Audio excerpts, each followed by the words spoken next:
কমিটির লোক কই? কমিটির লোক এখানে আসে তো। রাস্তায় কি হচ্ছে দেখেন তো, কি সমস্যা? কে মহিলা নাকি কি ওয়াজ করছে?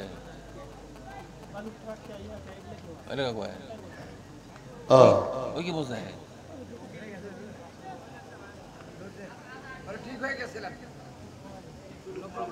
ছোট বাচ্চা কিছু বুঝে না। আল্লাহ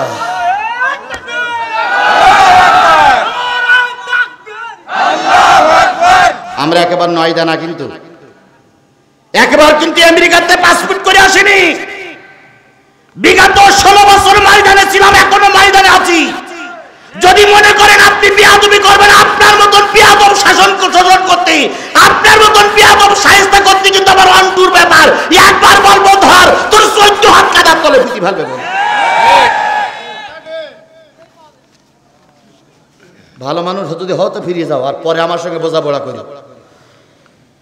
আজকে অন্তত আমার কথাগুলো বলতে দাও। আমার নাম্বার নিয়ে যাই, যদি কোনো ভুল বলি থেকে আমার লোকেশন দিয়েছে, হুজুর আপনি ভুল বলেছেন, এ কথা বলবেন না, আমি আর বলবো না। আমার ডেকে আনার পরে আমি যদি ভুল তথ্য দেই, তাহলে এখানে তো আলেমেরা আছে, আলেমদের কাছে আপনারা বলুন। অথবা এই যেরকম চিঠি আসছে, এরকম চিঠিতে লিখে দেন যে হুজুর এইভাবে না বলি এইভাবে বলেন, কি এইভাবে বললে আমাদের ক্ষতি হচ্ছে। তাহলে আমি তো সেগুলো বুঝি, আপনারা ফাও ওখানে ক্যাসাল করতেছেন কেন ভাই? যুবকেরা, আমি কি বুঝতে গেলে তুই কি বুঝতেছ? আমি বলতে চাচ্ছি, সেই সময় যদি বালির ট্রাকটা সরানো যেত, খালেদা জিয়ার মুক্তি করা যেত। আমি এই কথাটাই বলেছি। তার মানে তোমার গা নিয়ত থাকলেও তোমরা করতে পারোনি, তোমাদের করতে দেইনি কেডা? শেখ হাসিনা। আমি বলেছি রুটি ভাগ করা নিয়ে, রুটি ধরেন, রুটি আমাদের দেশ, আমরা দখল করেছি জামাত আর বিএনপি। কথা বলেন ঠিক না বেঠিক? এনসিপি ওয়ালারা যতই মাতব্বারি করুক, এনসিপিদের পিছনে ছিল জামাত আর বিএনপি। যদি জামাত আর বিএনপি না থাকতো, এনসিপি ওয়ালারা কোনোদিনই সরকার পরিবর্তন করতে পারতো? তাহলে জামাত আর বিএনপি রুটি নামক দেশটা আমরা পাইছি। আমরা উভয় দুইজনে মিলে ভাগাভাগি করে দেশের কারা সরকার গঠন করবে, কারা গঠন করবে না, নিজেরা সিদ্ধান্ত নেই। ভারত যেন সিদ্ধান্ত না নেয়, এই জন্য বানরের উদাহরণ দিছি। তা আপনার গায়ে লাগতেছে কেন? আপনি কি বানর? আজকে বিএনপির ভাইদের বলি, তোমাদের উপরে যে নির্যাতন হয়েছে জাতি তা সচক্ষে দেখেছে। আমাদের উপরে যে নির্যাতন হয়েছে জাতি তা সচক্ষে দেখেছে। কথা বলেন ঠিক না বেঠিক? এখন যদি একে অপরের বিরুদ্ধে বিষাদগার করি, তাহলে লাভ হবে আওয়ামী লীগের, ক্ষতি হবে জামাত বিএনপি। আমি প্রায় জায়গায় উদাহরণটা দেই। দুই বিড়াল অনেক দিন খায় না, দুই বিড়াল অনেক দিন খায় না, ধরেন 15 বছর 16 বছর খায় না। তো 15-16 বছর পরে দুই বিড়ালের যিনি একটু বড়, ও আর নড়তে পারে না। তো ও চিন্তা করলো যে ছোটটাও তো মারা যাবে, আমিও মারা যাবে, দেখি এটা কিছু করা যায় কিনা। এখন দুই বিড়ালে বাড়িওয়ালার বাড়ির থেকে এক বাড়িওয়ালায় বাড়িতে যেয়ে একটা রুটি নিয়ে আইছে। রুটি এনে দুই বিড়াল মনে করতেছে অনেকদিন খাইনি, তাহলে দুজন ভাগ করে খাই। তো দুই বিড়াল বলতেছে গ্রামে ভাগ করতে গেলে আরো বিড়াল আসতে পারে, ও সেই চলে মাঠের মধ্যে যায়, বট গাছতলায় যেয়ে দুইজন ভাগ করে খাবো। বট গাছতলায় যেয়ে দুইজন রুটি নিয়ে ভাগ করার জন্য পরিকল্পনা নেছে। তখন ছোট বিড়ালটা বলতেছে, ভাই তুই বড়, তোর মাথা বড়, তোর লোকজন বড়, তোর শরীর বড়, তোর বডি বড়, তোর বুদ্ধি বড়, তোর চোখ বড়, তুই ভাগ কর। এখন ওই বড় বিড়ালটা ছোট বিড়ালটা রুটির 2 ভাগ ধরেছে, ভাগ করবে। এখন ওই বট গাছে ছিল, ওখানে একটা বট গাছ ছিল, বট গাছের মগ ডালে আছে এক বানর। চিন্তা করতে রুটি যারা ভাগ করে খাইল, একা রুটি ভাগ করতে দেওয়া যাবে না। বানর লাফ মেরে এসে বলতে, ভাই ঘটনাটা কি? তখন দুই বিড়াল বলতে, ভাই 15 বছর খাইনি, ফাজলামি করিস নি সর। তখন বানর বলতেছে, 15 বছর খাইসনি এটা ঠিক আছে, কিন্তু রুটি কোন জায়গাতে পাইলি? এক জায়গাতে ম্যানেজ করেছি। কথা দুইজন যখন সমান ক্ষতিগ্রস্ত, তোরও মামলা ওরও মামলা, তুইও ক্ষতিগ্রস্ত ও ক্ষতিগ্রস্ত, তুইও 15 বছর খাইনি, ও 15 বছর খাইনি, তাহলে রুটি ভাগ করতে গেলে ইনসাফপূর্ণ তুকসিরুল মিজান, ইনসাফপূর্ণ বিচার করতে হবে। আর ইনসাফপূর্ণ বিচার করতে গেলে দাড়ি ভাল্লা লাগবে যে ভাই। একথা কে বলতেছে বলেন তো? বানর। তখন বলছে মহা বিপদ, আমরা ভাগ করে খাবো, এর মধ্যে বা দাড়ি পাল্লা। তো দাড়ি পাল্লা নিয়ে আসে, এখন দুই বিড়াল আবার খোঁজ দিয়ে বাইরে এসে দাড়ি পাল্লা, আর বানর রুটি চকি দিচ্ছে। কিছুক্ষণ পরে এক দাড়ি পাল্লা নিয়ে আইছে। দুই বিড়ালে দাঁড়িয়ে পার লাইনে বলছে ভাই তাহলে তুমি ভাগ করো, মাঝখানে যখন আসো ডাইন পাশে বসাইছে বড় বিড়ালের, বাম পাশে বসাইছে ছোট বিড়ালের। বিড়ালের বসাইয়ে রুটি কান ভাগ করবে। ভাগ করতে যাই ইচ্ছা করি একদিকে একটু ছোট করেছে আর একদিকে একটু বড় করে দাঁড়িয়ে পাল্লায় তুলে দিয়েছে, দিয়ে ওজন করতেছে। কেডা বলেন তো? বানর। ওজন করতে গিয়ে বাম পাশের দাঁড়িয়ে পাল্লায় একটু বেশি হয়ে গেছে।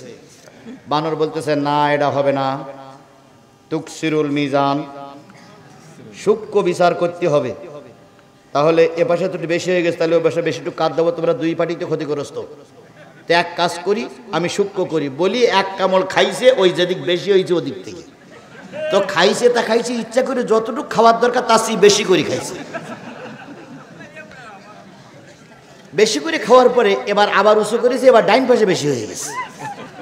তখন বানর বলতেছে সর্বনাশ, বাম পাশে বেশি হয়ে গেছে যে, এ তো করা, ডাইন পাশে বেশি হয়ে গেছে তো করা যায় না। এখন এ পাশে আবার একটু কামড়ায় খাতে গিয়ে যতটুকু খাওয়ার দরকার তার চেয়ে একটু বেশি করে খাইছে। এবার উঁচু করেছে, আবার বাম পাশে বেশি। এখন এইভাবে খাতি খাতি 4 ভাগের 3 ভাগ খাওয়া শেষ, আছে আর 1 ভাগ। ছোট বিড়ালরা তখন বড় বিড়াল দিক তাকাই বলতেছে ভাগ কি আমরা করব না বানর করবে?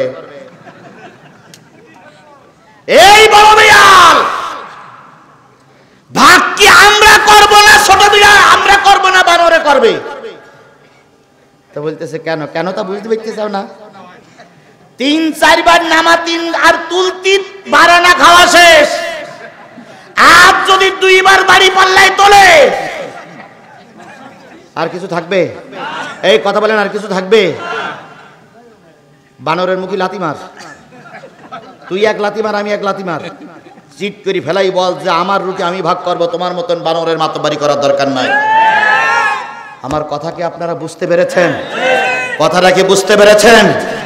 মনে করুন জামাত আর বিএনপি 2 দল, বড় দল ওনারা, ছোট দল জামাত ইসলাম, 2 জনে মিলে কষ্ট করে সাধনা করে স্বাধীন সার্বভৌম দেশটার হেফাজত করেছে। এখন যদি আমাদের দেশের ভাগ আমরা না করতে পারি, বানর নামক ভারত এসে যদি ভাগ করে আমাদের দেশের লুটে পুটে নিয়ে যাবে, তোমাদের পকেটে কিছুই থাকবে না। সুতরাং বড় শয়তান বানরের আমরা ভাগে তো অংশ দেব না, আমরা নিজেরাই ভাগ করব, কাউকে ভাগ করতে দেব না। আমরা যদি রুটি ভাগাভাগি নিয়ে গন্ডগোল করি তাহলে আওয়ামী লীগ আবার আসার সুযোগ পাবে। এই জন্য দয়া করে দোহাই আপনাদের দুটো পায়ে ধরে অনুরোধ করি, নিজেদের ভিতরে কোন্দল সৃষ্টি করবেন না। এখন বলতেছেন আপনারা থুতি দিলি, আপনারা মুইতে দিলি, সব বঙ্গোপসাগরে ভেসে যাবে। এই এতদিন আপনাদের মুত কোন জায়গায় ছিল? যখন খালেদা জিয়ার বালির ট্রাক দিয়ে যখন রাস্তায় ব্যারিকেড হলো, তখন তো মুতে দিলি বালির ট্রাক চলে যেত, তখন মুত লাগেনি তোমার।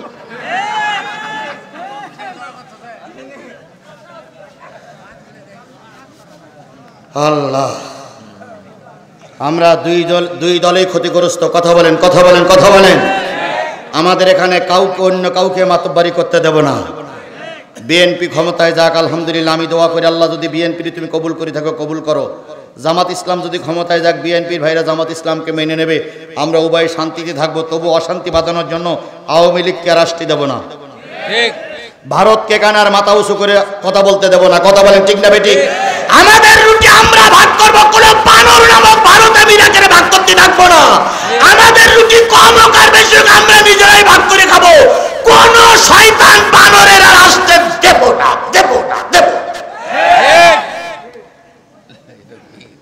বুঝলেন, না বুঝলেন তো কসু। হযরত ওমরের জামানা কথা মনে আছে তো? লোকটা স্বীকার করলেন,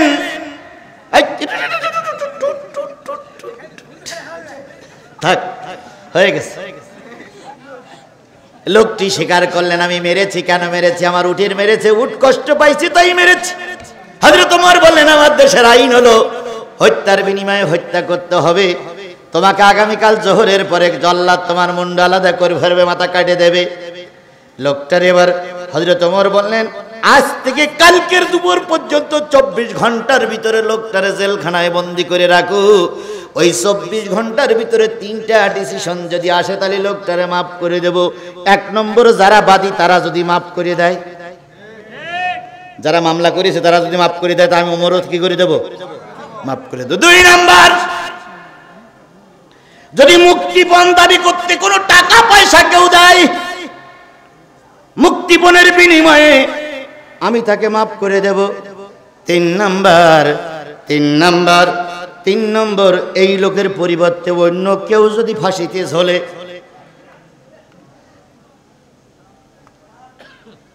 কি হচ্ছে ভাই? গল্প শয়তান ইবলিস না ছোটটা না বড়টা? আম্মা জানেরা কোনো সাউন্ড যেন আমার কানে আসে না, তাহলে বলে আপনাদের বিরুদ্ধে আওয়াজ হবে।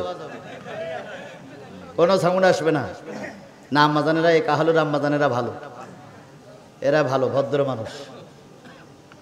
ভাই বলুন তো, শুধু পুরুষ মানুষেরা ময়দানে নামলে কি ইসলামী রাষ্ট্র হবে? মহিলাদের নামা দরকার আছে না? মহিলাদের নামা দরকার আছে না? গত পরশুদিন মহিলাদের একটা বৈঠক চলছিল, মাবুরুরা ভালো করে শোনেন, আপনারা ফেসবুকে দেখেছেন, না দেখলে আজকে খুঁজবেন। মহিলাদের একটা বৈঠক চলছে, কিছু আমাদের দলের কিছু জনপ্রিয় নেতারা যে মহিলাদেরকে সেখান থেকে বের করে দিয়েছে, শুধু বের করে দেয়নি, তাদের বোরখাগুলো খুলে দিয়েছে, তাদের বোরখাগুলো টেনে টেনে ছিঁড়ে ফেলাইছে, আর বলেছে যে কোরআন হাদিসের কোনো তালিম এখানে চলবে না। ও মা, এখনো একটা দল পাওয়ারে যায়নি, তাই আপনাদের বোরকা ধরে টানতেছে। আর যদি এই দলে ক্ষমতায় যায়, মা আপনাদের বোরকা খুলে ন্যাংটা করে বাড়ি পাঠাবে। সুতরাং মায়েরা বোনেরা সবাইকে টার্গেট নিতে হবে, আমরা একটা বারের জন্য কোরআনের পক্ষে থাকবো, কোরআনের পথ থেকে আমরা দূরে সরে যাব।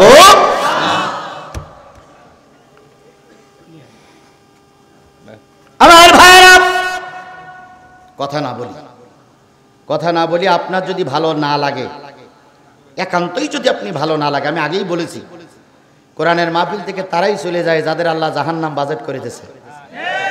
আপনি একান্তই যদি জাহান্নামের কীট হয়ে থাকেন, আল্লাহ রসুল আপনার হেদায়েত দিতে পারিনি, আমি পারবো না, আপনি বাড়ি যেয়ে সিট হয়ে শুয়ে থাকেন, তবু আমাদের মাহফিলটাই ডিস্টার্ব করেন না। আমরা একেবারে নয়দা না, কিন্তু একবার কিন্তু আমেরিকাতে পাসপোর্ট করে আসেনি। বিগত 16 বছর ময়দানে ছিলাম, এখনো ময়দানে আছি। যদি মনে করেন আপনি বিয়াদবি করবেন, আপনার মতন বিয়াদব শাসন করতে, আপনার মতন বিয়াদব শায়েস্তা করতে কিন্তু আমার অন্টুর ব্যাপার। একবার বলবো ধর, তোর 14 হাত কাদার তলে পুঁতি ফেলবে। ভালো মানুষ যদি হতো ফিরিয়ে যাও, আর পরে আমার সঙ্গে বোঝাপড়া করি। আজকে অন্তত আমার কথাগুলো বলতে দাও, আমার নাম্বার নিয়ে যাই, যদি কোনো ভুল বলি থেকে আমার লোকেশন দিয়েছে, হুজুর আপনি ভুল বলেছেন, এ কথা বলবেন না, আমি আর বলবো না। কিন্তু আজকে তো বলার সুযোগ দাও। আল্লাহ আমাদের কবুল করুক ইসলামের জন্য, কবুল করুক ধর্মের জন্য, কবুল করুক কোরআনের জন্য। সবাই মিলে বলেন আমিন। আরো জোরে আমিন, আরো জোরে আমিন। আমি একবারও জামাত ইসলামের কথা কিন্তু মুখ দিয়ে উচ্চারণ করিনি, বলো ভাই। আমি বিএনপির কথা বারবার বলতেছি, খালেদা জিয়ার কথা বারবার বলতেছি, তারেক জিয়ার কথা বারবার বলতেছি, কারণ তারেক জিয়া খালেদা জিয়া হলো এই বগুড়ার কৃতি সন্তান। আমরা তাদের কথা বলতেছি, আপনাদের পক্ষে কথা বলতেছি। এত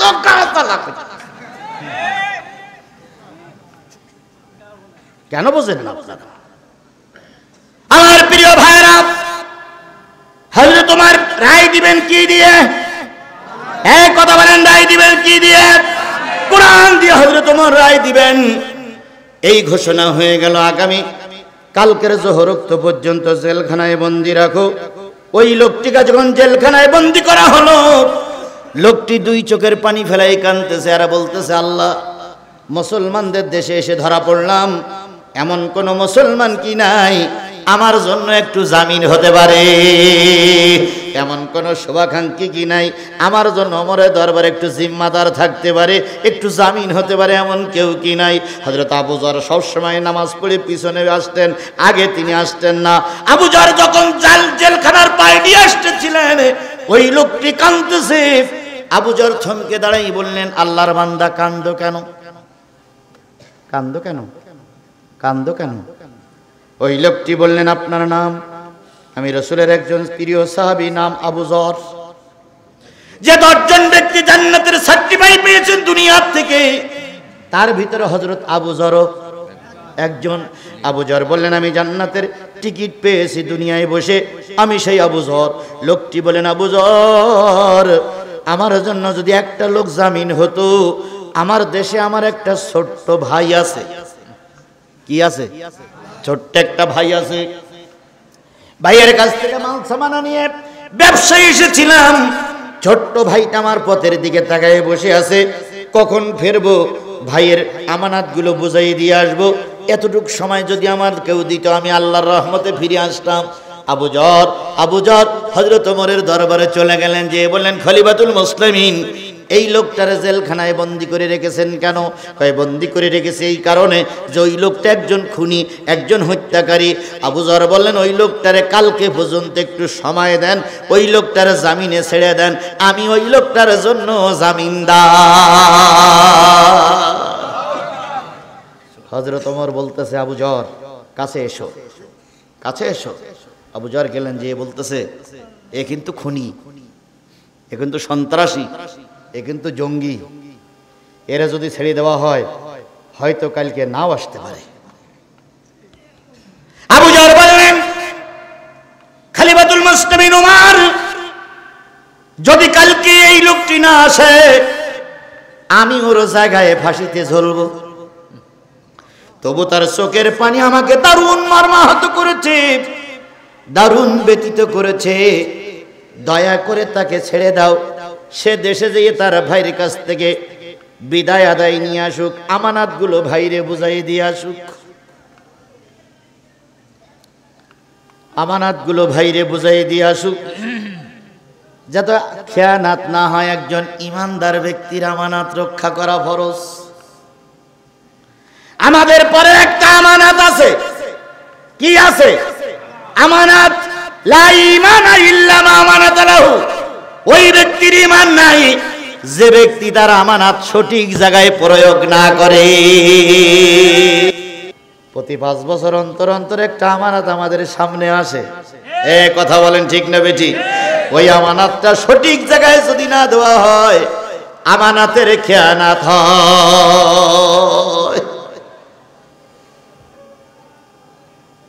কমিটির লোক কই? কমিটির লোক এখানে আসে তো। রাস্তায় কি হচ্ছে দেখেন তো, কি সমস্যা? না না, গল্প না, এই গল্পের ভিতরে অন্য গল্প মনে হচ্ছে। কথা বলবো, রাস্তায় ওনারা যদি অতই ভালো বোঝে তাহলে ওনারাই সহজ করুক। কথা আমার কানে আসতেছে কেন? আপনি বাড়ি যেয়ে যা পারেন করেন, কথা কানে আসবে কেন? এত করে বুঝাচ্ছি না, আপনি বুঝতেছেন না। ভাই আপনারা উঠতেছেন কেন? আপনাদের কি দায়িত্ব দিছি আমি? ওরা হয় কমিটি বুঝুক, তাই বলে দেখছো আজ করার দরকার নেই, আমরা মনোজাত করে চলে যাই। ট্যাকেল দিতে পারবেন না, এত বড় মাহফিল দেওয়ার দরকারটা কি? যে কজন লোক চলে গেছেন আসেন। আমার ভাইয়েরা, আল্লাহ রাসূলের খলিফা হযরত ওমর বললেন, আবু যর, ও আবু যর, লোকটারে যদি ছেড়ে দেওয়া হয়, লোকটারে যদি মুক্তি দেওয়া হয়, আগামীকাল লোকটা কিন্তু আর ফিরে আসবে না। হযরত আবু যর বলেন, ইন্নাল্লাহা আলিমুম বিযাতিস সুদূর, নিশ্চয়ই আল্লাহ মানুষের অন্তরের খবর রাখে। সুতরাং আসবে কি আসবে না ওটা আমি বলতে পারি না, তবে যদি না আসে জাল্লাত আমাকেই কতল করবে, আমি একবারের জন্য না বলবো না। হযরত ওমর আলীরে বললেন, আলী, ওই আসামিরে ছেড়ে দাও। আসামি চলে গেল। পরের দিন আসরের নামাজের পরে রায় কার্যকর করা হবে। পরের দিন আসরের নামাজের পরে রায় কার্যকর করা হবে। আসরের সালাতের পর, আসরের নামাজের পর হযরত ওমর মসজিদের দিকে ফিরে, মুসল্লিদের দিকে ফিরে বসে গেলেন। মুসল্লিদের দিকে ফিরে হযরত ওমর বুঝতেছেন ওই লোকটার রায় কার্যকর করা হবে, হত্যার বিনিময়ে হত্যা।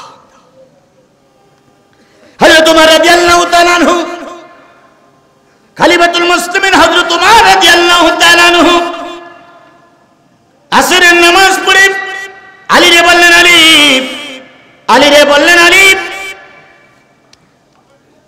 একটু দুরূদ শরীফ পড়েন, সাল্লাল্লাহু আলা মুহাম্মাদ সাল্লাল্লাহু।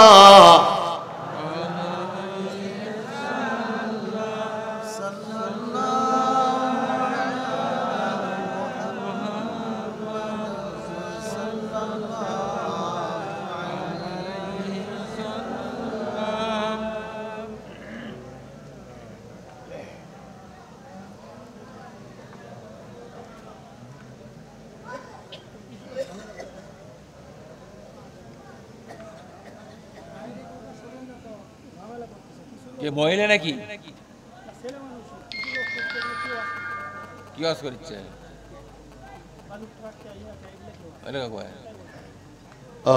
ওই কি বোঝে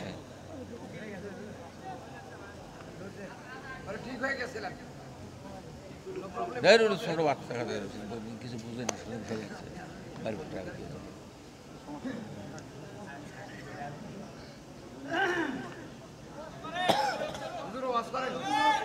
আল্লাহ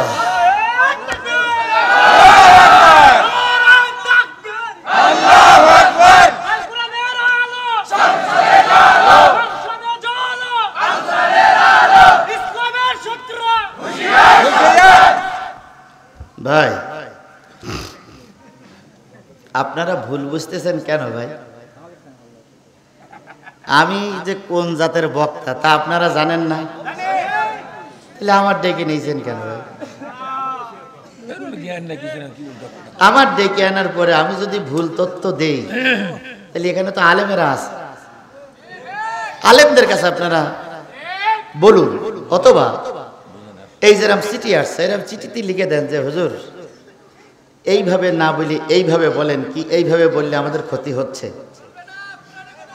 তাহলে আমি তো সেগুলো বুঝি, আপনারা ফাও ওখানে ক্যাসাল করতেছেন কেন ভাই?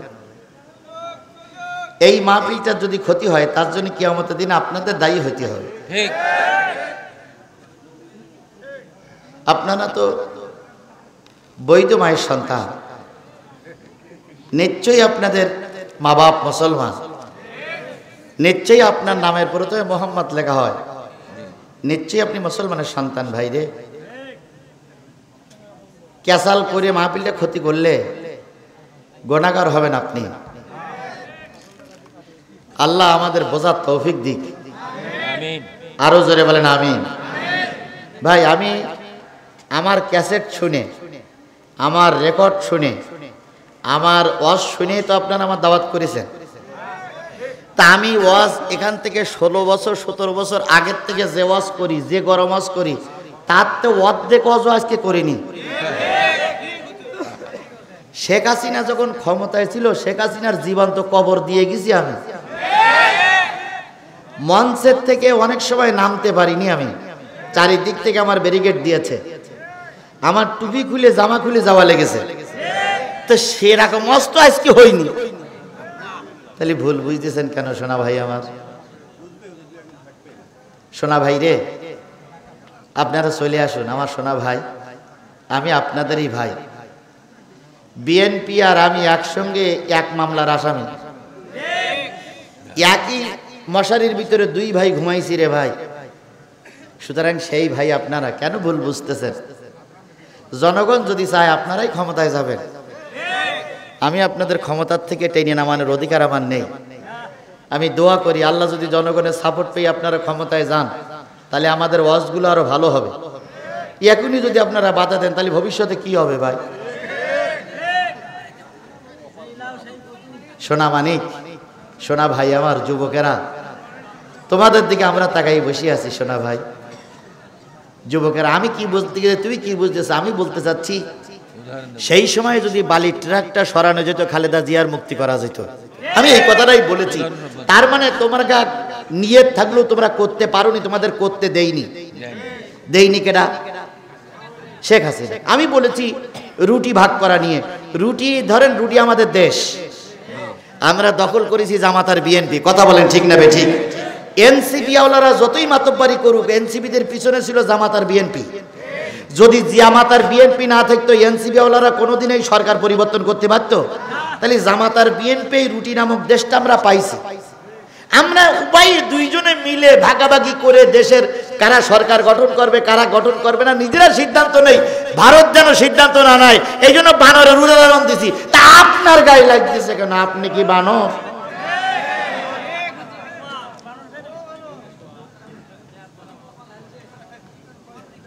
আল্লাহ আল্লাহ আমার এই যুবকদের বোঝার তৌফিক দাও। আগামীতে আমি কাহালুর লোকদের বলি যাই, আমার দাওয়াত করার আগে হিসাব কিতাব করে দাওয়াত করবেন। আমি কারোর কাছে মাথা বিক্রি করা লোক নই। আমি আপনার শেখানো ভাষায় ওয়াজ করতে পারবো না। আমি আমার গতিতে যেটা ভালো মনে করি সেইটাই করব। ভালো হলে দাওয়াত করবেন, না হলে দাওয়াত করার। বগুড়ায় ওয়াজ বন্ধ হয়ে গেলে আমার ওয়াজ সারা দেশে চলবে।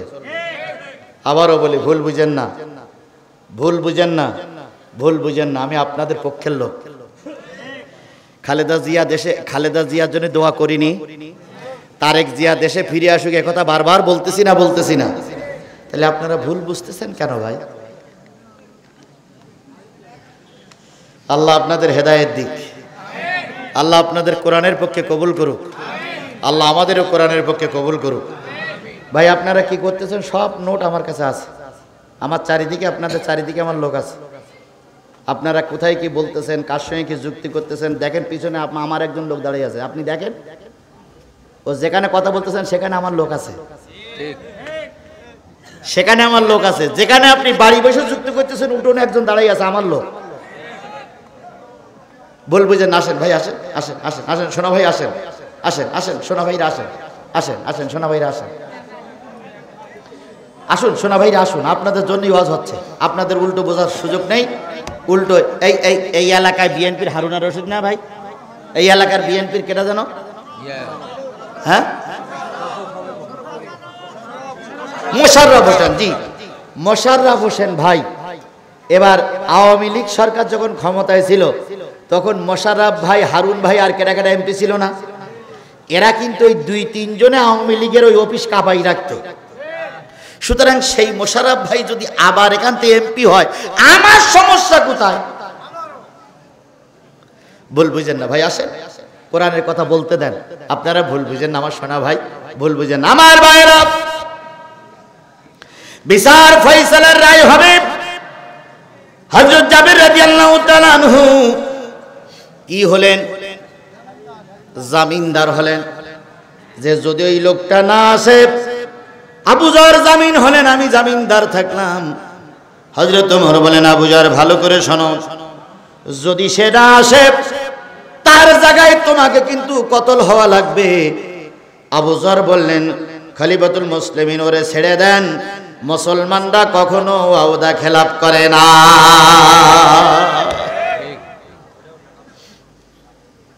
আমাদের মুসলমান, আমাদের দেশের মুসলমানেরা করে।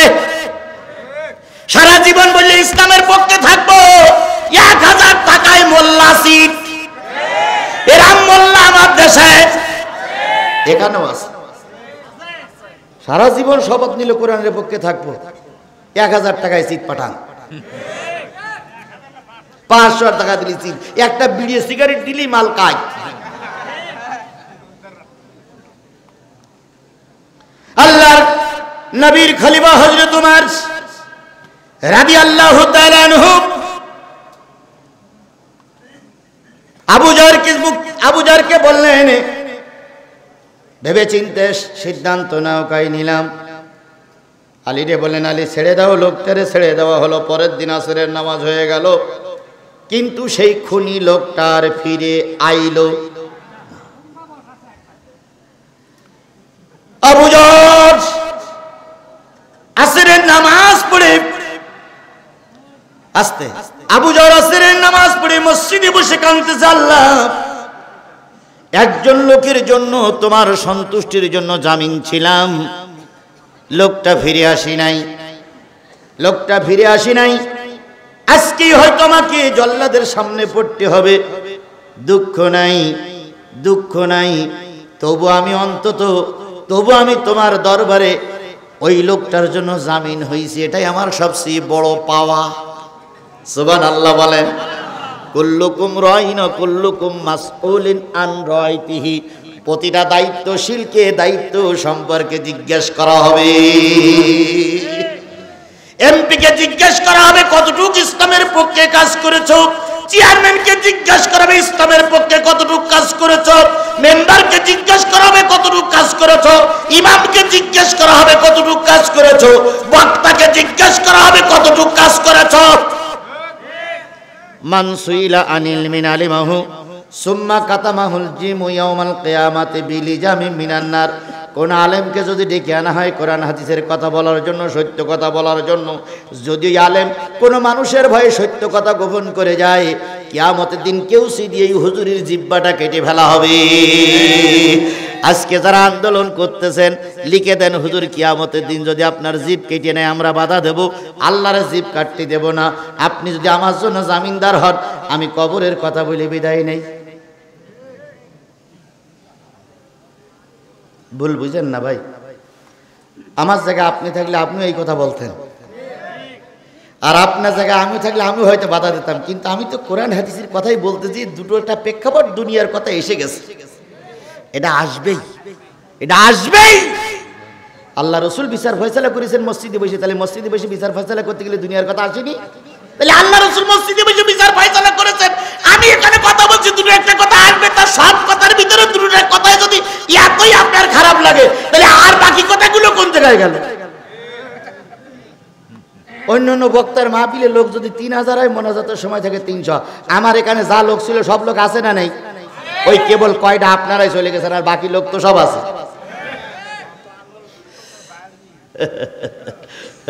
শোনা ভাই, কেন ভুল বোঝো ভাই আমার? তুমি এই ভুল বুঝে বাড়ি যেয়ে বলবা যে আজকে আমি এই করেছি। তোমার বউ যদি থাকে, দেখো তোমার বউ মুখী অন্তত একটু কুলি বেলা মারবে, যে সব লোক শুনলে তোর এত খারাপ লাগলো। তোমার মা যদি থাকে, মার কাছে বলবা, মা ওই সব অশুনতেল আর আমি মা রাস্তায় ঝগড়া করতেলাম, তাই হুজুর এই কথাগুলো বলিছে। মা তোমার হয়তো ঘরের দরজা বের করে, ঘরের দরজাতে বের করে ঘরের দরজা দেবে। তোর মতন বিয়াদব সওয়াল আমার ঘরের দরকার নেই। কালকে মসজিদের ইমাম সাহেবের বলো, হুজুর এই সবাই লোক অশুনতেল আর আমি রাস্তায় ক্যাচাল করতেলাম। হুজুর হয়তো বলবে, তোর মতন মুসল্লি আমার মসজিদই দরকার নেই। ঘৃণার কাজ করো না ভাই, মরে গেলে আল্লাহর কাছে কৈফিয়ত দিতে হবে, জবাবদিহিতা করতে হবে। হযরত ওমর রাদিয়াল্লাহু তাআলা আনহু সবাইকে পাইলেন, সেই বিদেশি মেহমানকে পাইলেন না, আর আবু যরকে পাইলেন না। আবু যর মসজিদে বসে কাঁদতেছে, এই রায় হয়তো আমার শেষ রায়, এই দিন হয়তো আমার শেষ দিন, এই জন্য আবু যর কাঁদতেছে। আর হযরত ওমর খুঁজতেছে সেই লোকটা কেন এখনো আসেনি, আসরের পর রায় হবে। জাল্লাদকে ডেকে বললেন, জাল্লাদ তরবারির ধার পরীক্ষা করো। তরবারির ধার পরীক্ষা করা হলো, 2 জন লোককে মসজিদে পাঠানো হলো। আবু যরকে ডেকে নিয়ে এসো, কারণ সে জামিন হয়েছে, লোকটা ফিরে আসেনি, এখন এই তাকে কি করা হবে? আবু যরকেই হত্যা করা হবে, শহীদ করে দেওয়া হবে, মেরে দেওয়া হবে। 2 জন যে পিছনে যে সালাম দিচ্ছে, আসসালামু আলাইকুম, আসসালামু আলাইকুম, আসসালামু আলাইকুম।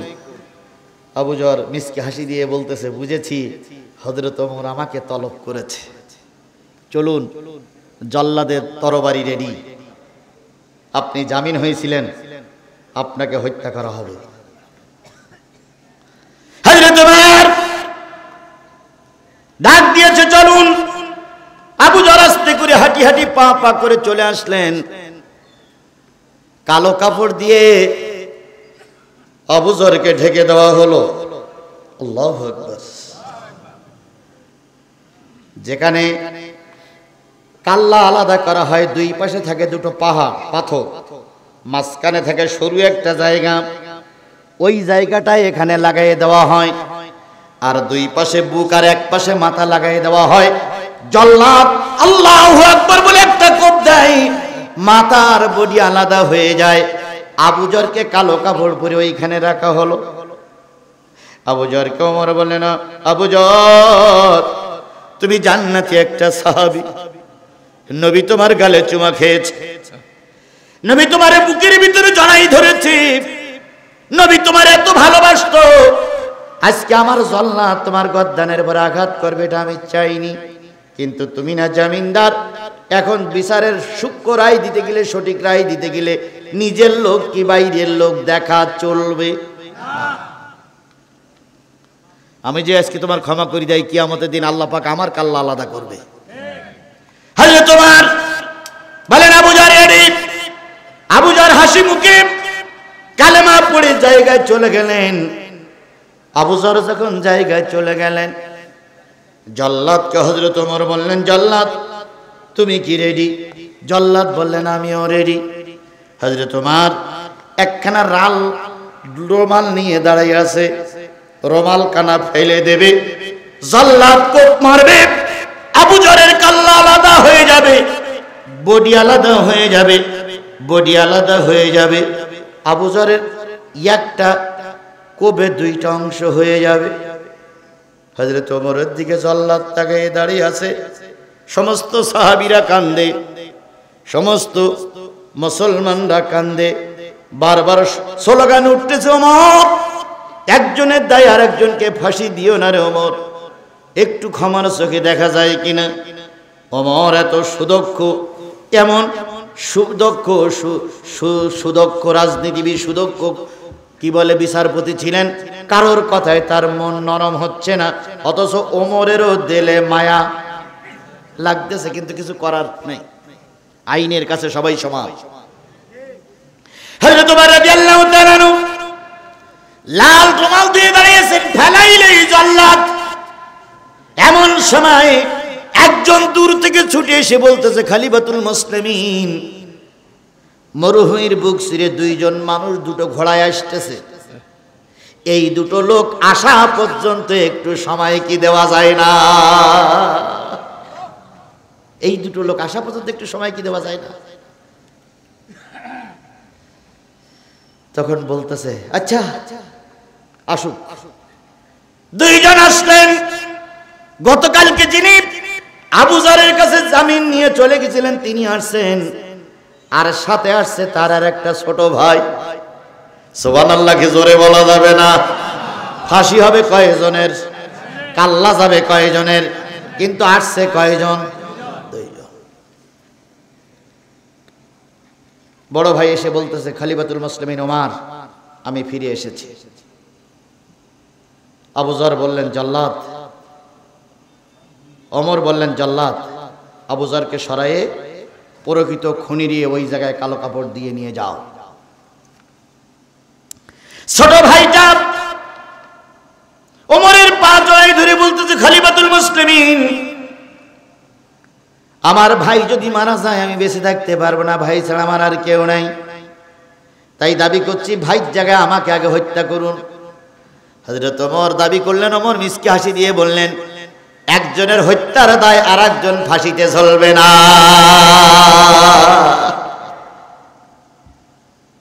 ভালো করে বোঝো আজকের যুবকেরা, তোমার বাবার নামে মামলা, বাবারে পাইনি, তোমার ধরে রিমান্ডে দেশে। এই কথা বলেন, কথা বলেন, কাহালুল লোক এ কথা, এ কাজ হয়েছে না হয়নি?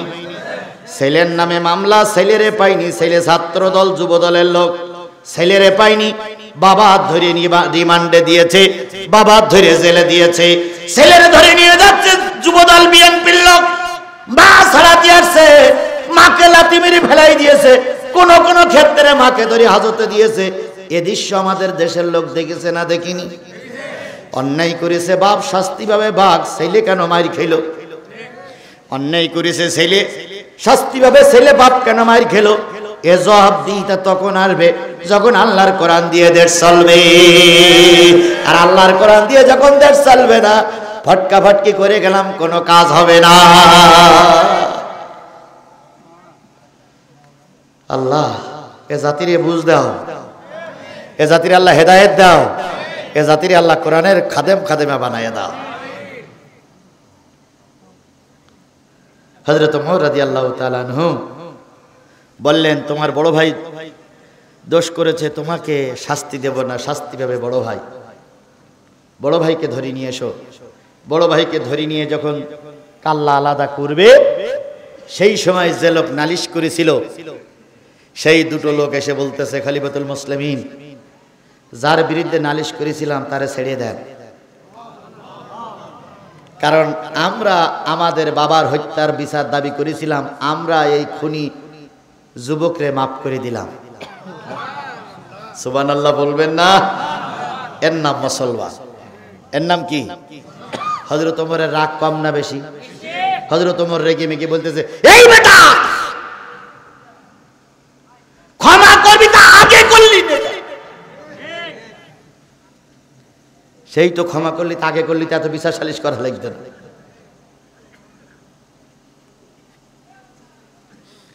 দুইজন যুবক বলতেছে, খলিফাতুল মুসলিমিন, যদি আমরা ক্ষমা না করি, কিয়ামত পর্যন্ত যত মুসলমান আর ইহুদি আসবে, ইহুদিরা গালাগালি দেবে আর বলবে একজন মুসলমান বিপদে পড়েছিল আর একজন মুসলমান ক্ষমা করতে পারি, এই জন্য আমি মুসলমান ভাইকে ক্ষমা করে দিলাম। সুবহানাল্লাহ, সুবহানাল্লাহ, সুবহানাল্লাহ। এর নাম ইসলাম। এর নাম কি? এর নাম ইসলাম। এর নাম ইসলাম। এর নাম ইসলাম। আপনার বিপক্ষে কেসে বলে আপনি তার খুন করবেন, এটা ইসলাম নয়। ইসলাম হলো আপনার ভাইকে আপনি ক্ষমার দৃষ্টিতে দেখবেন। আল্লাহ আমাদের ক্ষমার দৃষ্টিতে দেখার তৌফিক দান করুক। হযরত ওমর বলেন, আবু জার, তুমি তো জানতে আজকের এই মামলার জামিনদার তুমি, জিম্মাদার তুমি থাকলে তোমারও ফাঁসি হবে। হযরত আবু জার বলেন, ইয়া রাসূল খলিফাতুল মুসলিমিন, যদি মুসলিম ভাইয়ের জন্য আমি জামিনদার না হতাম, কিয়ামত পর্যন্ত মুসলিমরা বলতো একজন মুসলমান বিপদে পড়েছিল, কেউ তার সাহায্য করার জন্য এগিয়ে আসে নাই। হযরত ওমর তাদের ছেড়ে দিল, রায় ওখানে শেষ হয়ে গেল। কোরআনের বিধান চালু করতে যেই না গেল, সেই একজন আর একজনের সহায়ক হলো। আমরাও যদি সেই ওমরের শাসনটা একবার চালু করতে পারি, নবী মুহাম্মদের সেই মদিনার সনদ দিয়ে ইসলাম প্রতিষ্ঠিত করতে পারি, আমাদের দেশে ধনী গরিব ভালো মন্দ সব লোকগুলো একই প্ল্যাটফর্মে বসবাস করতে পারবে, কারোর জন্য কোনো অশান্তি বই আনবে না। এই জন্য কাহালুর মুসলমানের কাছে শেষ দাবি আমার, আমরা কি একটি বারের জন্য কোরআনের পক্ষে ফিরে আসতে পারি না? ইনশাআল্লাহ বলেন, আরো জোরে বলেন ইনশাআল্লাহ। তাহলে আমরা সবসময় কোরআনের পক্ষে ছিলাম, কোরআনের পক্ষেই আগামীতে আল্লাহ পাক কোরআনের পক্ষে আমাদের কবুল করুক। সকলে মিলে বলুন আমিন। আরো জোরে বলেন আমিন, আরো জোরে আমিন। বন্ধুগণ, এই কাহালুতে আমার আরো কয়েকটা মাহফিল আছে। এই 16ই ডিসেম্বর আর একটা কোন মাহফিল আছে আমাদের শিকড় আওলারা যদি এখানে এসে থাকেন, আমি আপনাদের কাছে দাবি করছি, আমার যে ওয়াজ এই কায়দায় চলবে। যদি আপনারা পারেন তো আমার নিয়ে যাবেন, আজ যদি না পারেন তাহলে কালকেই বন্ধ করে দেবেন যে হুজুর আমাদের বাইনার টাকাটা ফেরত দেন, আমি ফেরত দিয়ে অন্য জেলায় ঢুকবো। তবে ডেকেই নিয়ে আমার এই ব্রেক করবেন না। আমার গতি যা হয়েছে ওই দিন হয়তো আরো বেশি হতে পারে, আর সেদিন আপনারা থাকবেন তো সবাই ইনশাল্লাহ। বাস, সুতরাং না বাতি নিবো না, ও চিন্তা করে লাভ নেই। আর বাতি নিবাই যাব না, এবার বাতি নিবাবো না, এবার ময়দানে লড়াই হবে। কোনো বাতি নিবাতে আর যাব না। আগে ফেরাউনির বাচ্চার কাছে মারি খাচ্ছি, এবার যদি মারি কারোর কাছে খাই তাহলে বুঝতে হবে ওদেরও যে রক্ত এদেরও সেই রক্ত। সুতরাং আমরা ওই জালে আজ যাব না। আমার যদি কেউ সহ্য করতে না পারেন, সামাল দিতে না পারেন, আমার নেবেন না। আজ যদি সামাল দিতে পারেন তাহলে আপনারা নেবেন, না পারলে আমার নিয়ে ভাও ঝামেলা জড়াইয়েন না, আমারও ঝামেলায় ফেলাইয়েন না। আল্লাহর দুনিয়া ছোট না, ফকিরির বা খাটো না। এ দেওয়ারে ধিককে যদি না পাই আর এক দুয়ারে যাব। আপনারা যদি দাওয়াত না করেন আর একজন দাওয়াত করবে। সত্য কথা বলতেছি, প্রতিদিন 15-20টা দাওয়াত ছেড়ে দিচ্ছে আপনাদের দাওয়াত নেওয়ার কারণে। যদি মনে করেন যে হুজুর আপনাদের পারবো না, আগের থেকে বলে দিয়েন আপনাদের বাইনার টাকা রিটার্ন দেবো, আমি অন্য জায়গায় খেদমত করবো। অনেক দুনিয়া পড়ে আছে। তবে আমাকে ডেকে এনে দয়া করে কথা বলতে দিবেন, ব্রেক করার জন্য চেষ্টা করবেন না। আল্লাহ আল্লাহ আল্লাহ আমাদের কবুল করুন। আস্তাগফিরুল্লাহ রাব্বি মিন কুল্লি যামবি ওয়া আতুবু ইলাইহি লা হাওলা ওয়ালা কুওয়াতা ইল্লা বিল্লাহি আলিয়্যিল আযীম।